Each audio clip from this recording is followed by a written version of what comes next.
প্রবাসে পড়া আছে, ওদেরকে জিজ্ঞাসা করেন যে তোমার মনটা কি চায়, তো বলি ওর মনটা বলবে, ও বলবে আমার মনটা চায় খাই আর না খাই, বিবি বাল বাচ্চা নিয়ে পড়া থাকি, এটাই আমার মন চায়।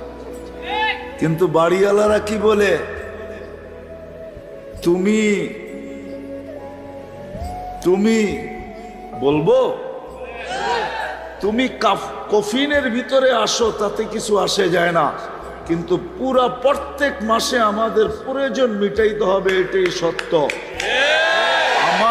আমাদের তোমার দরকার নাই, আমাদের দরকার রিঙ্গিত খালি, আমাদের দরকার রিয়াল, আমাদের দরকার দিরহাম, আমাদের দরকার ডলার, আমাদের দরকার টাকা।